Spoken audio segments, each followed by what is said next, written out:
Hi, I'm going to talk about the Tibetan notion of wind or Rlung, how it relates to concepts of mind and heart in Tibetan ideas of mind-body functioning, and how this is connected to mental health and illness, which is what my research is focused on. So the Tibetan notion of wind is fundamental both to Tibetan medical Sowa Rigpa tradition and also to Tibetan Buddhist Tantric traditions. Now, this is a little bit complicated because we have one Tibetan concept, Rlung, wind, which in fact conflates two Sanskrit concepts from India. So firstly, we have Rlung as Vata, one of the three Ayurvedic dosha of wind, bile and phlegm, which is related in a medical understanding of the kind of structure and functioning of the body. And then secondly, we have Rlung as prana. Now, this is usually translated into English as life force or breath, and it is a force or energy which is manipulated during tantric practice through a lot of breathing exercises as part of the Indian tantric traditions. Now, in the Tibetan context, we only have one concept and one term of wind. What that means is that we have two overlapping but not exactly the same sort of descriptions of wind in the mind and body in the medical and Buddhist texts. And so we have some descriptions which are almost the same in a lot of places but are not don't exactly match up in Tibetan medicine and Buddhist Tantra. Now, we often get this saying in Tibetan, the mind rides the wind as a man rides a horse. And it's the idea is that the mind needs the wind for movement or energy, but also the wind needs the mind for direction. But it really gets to the point that the mind and wind are understood to be intimately connected. They're inseparable. The wind is carrying the mind, if you like. In addition, we also, of course, have the breath. And some of the Tantra practices, as we'll see, are using the breath, particular ways of inhaling, exhaling and holding the breath in the body in order to manipulate the flow of the wind through the body in order to then manipulate the consciousness. So Guarisco, for example, describes the wind and the breath as flowing in synchrony but not being identical. Now, if we look first at wind in the Tibetan medical Sowa Rigpa tradition, we look, for example, at the four Tantras or the Gyushi foundational medical text, we find descriptions of 72,000 wind channels. Now, these are understood to be channels that run throughout the body, through which these many winds flow. Now, here, wind, as we say, is one of the three Nyepa, taken from the Indian Ayurvedic notion of dosha, of wind, bile and phlegm. And this is related to how the body is understood to be structured and functions.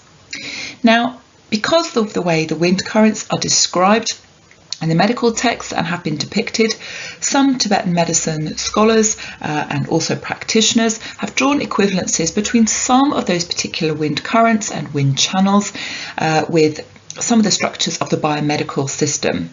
So, for example, some channels have been said to be equivalent to aspects of the nervous system, others to the blood vessels and the lymphatic system and things like that.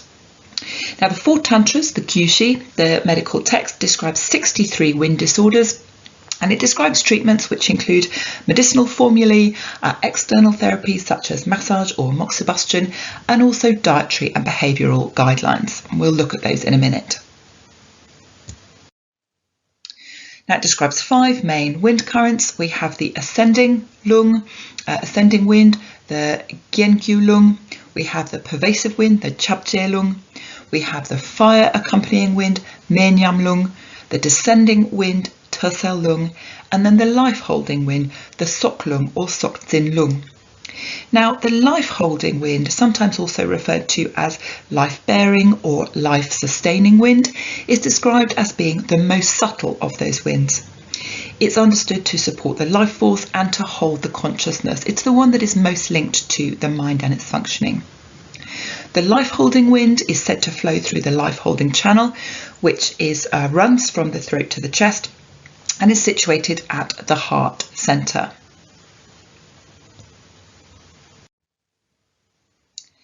If we turn then to look at wind in Tibetan Buddhist Tantra, we want to think about how enlightenment, Buddhahood, is understood in the Tibetan Buddhist Tantric tradition. Here we are talking, as Samuel describes it, as a total transformation of the mind-body system. The practitioner is aiming to completely transform themselves into the enlightened, the mind and body of an enlightened being.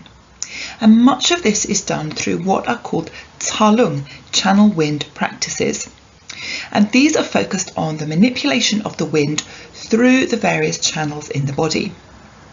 Now, it's not just the wind, but also what are called the subtle drops, the tikle in Tibetan, which are understood to be carried in on the wind through the body. Now, the tikle, the subtle drops, are very much linked to bodhicitta, the Buddhist mind of enlightenment. So what the practitioner is doing when they're manipulating that flow of wind through the body is they're also manipulating the movement of the subtle drops, and therefore awakening and controlling the bodhicitta through the channels of the body and also through the various chakras, the most important of which often said to run down the center of the body. Now, in these practices, there's often much focus on the central channel, which runs, as it suggests, down the centre of the body, but also there are two channels, one each side of it, the left channel and the right channel, which run sort of alongside the central channel, crossing it at particular chakras. And some of these practices are very much focused on manipulating the wind from those two side channels into that one central channel. And some of this is done through breathing techniques in order to control the wind. So we find descriptions in the Buddhist Tantric texts of particular ways of inhaling, of exhaling, and also particularly of holding the breath in different ways in order to manipulate and control the wind in the body. Now, if we turn to look at wind illnesses, Rlung, or other conditions related to disruption of the lung in the body, we find them described in both the medical texts and also in the Tibetan Buddhist texts. So we'll look at those in turn. So if we look at the way that wind illnesses are described in the four tantras, or the Gyuji Tibetan medical text, we find lots of descriptions of the different currents of wind and the different causes and symptoms that can be relevant. But there are also general causes and symptoms of wind illness overall. So, for example, the lung can be disrupted by behavioural factors, things like prolonged fasting, a malnutritious diet, lack of sleep, strenuous physical exercises, suppressing urination. But it can also be caused by psychological factors, things like extreme grief or excessive verbal or mental activities. So we often find things like difficult life circumstances or bereavements or stress from exams at school or work stresses described as causes of disruption in the lung. Also, mental activities such as worry or sort of prolonged rumination on some situation or life events. This kind of things where we might describe somebody as being sort of in their own head, thinking a lot, spending a lot of time on their own, either thinking a lot or studying a lot without much input from other people or other stimulation.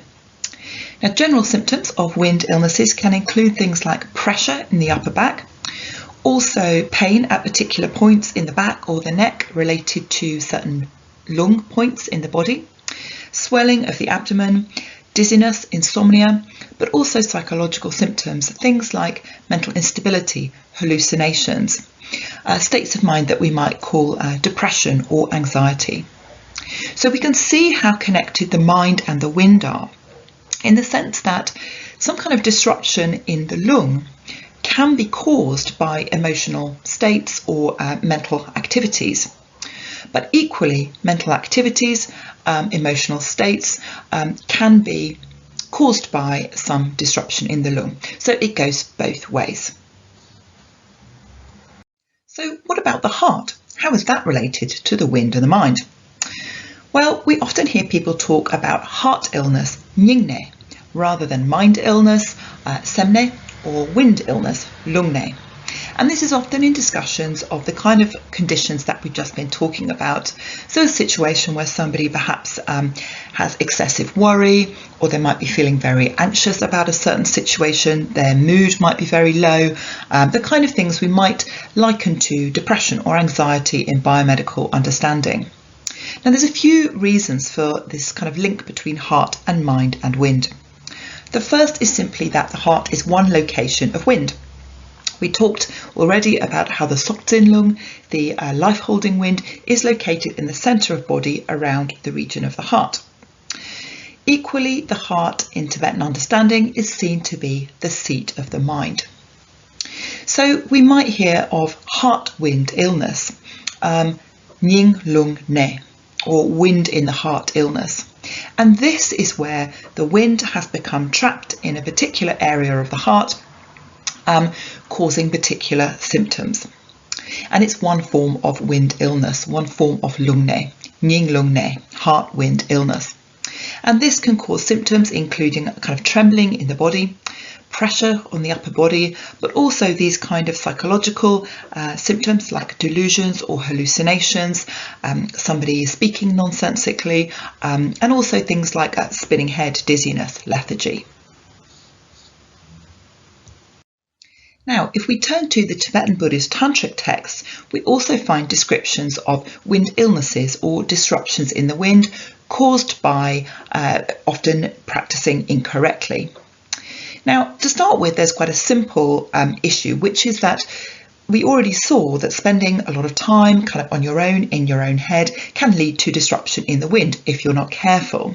And of course, when practitioners are doing their intensive tantric practice, they are by definition spending a lot of time kind of in their own head, and this can lead to problems in wind disruption. But equally, they may be conducting their practice incorrectly, and this could lead to disruptions in wind. Now, this is often described as being due to a lack of knowledge or a lack of guidance. Examples of practitioners who perhaps were too eager to go to high-level practices, or perhaps they ignored the guidance of their teacher, starting practices that they were not yet ready for before they had a good foundation in the more basic levels of practice.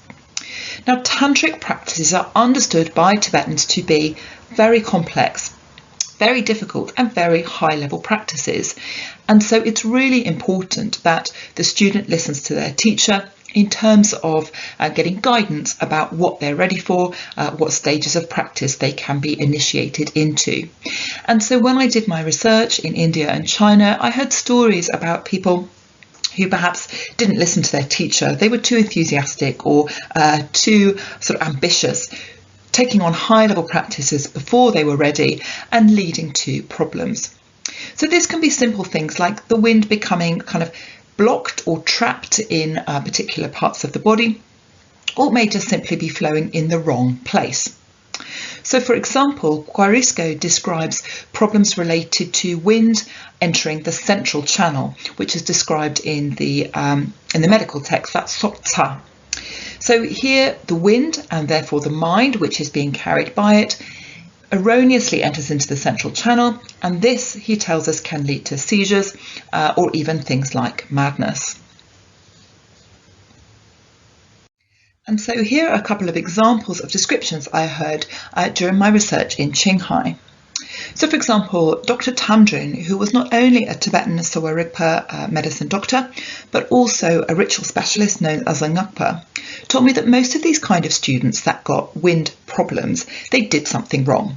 In fact, he told me that this is quite common, and the teacher normally will warn their students and explain to them how careful they have to be, how they have to follow the instructions.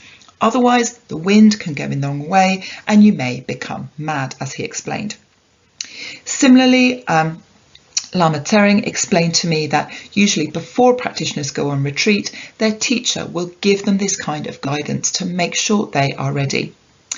As he said, if you can't control your heart, then you can't control your mind. So again, we see this key relationship between the wind, the heart and the mind. So how can we treat these kinds of wind illnesses or disruptions in the wind? Well, if we look at the Tibetan medical texts, such as the Kyuji, we find descriptions of treatments, including medicines, external therapies, dietary and behavioural interventions. So, for example, external therapies will include things like enema and massage. Also, the application of extreme heat to the body at particular points using tools like the ones in the picture here, known as telpa or telwa. And this is used to apply heat to the body at particular points on the head and the torso, which are related to the Rlung. Dietary interventions will depend on the different Rlung affected, the different currents of Rlung affected, and behavioural interventions will include things like being very calm, staying in a warm place, a calm place around people who are speaking gently, quietly, looking after you. Similarly, in some of the Tantric texts, we find descriptions of how to treat wind conditions caused by incorrect Tantric practice.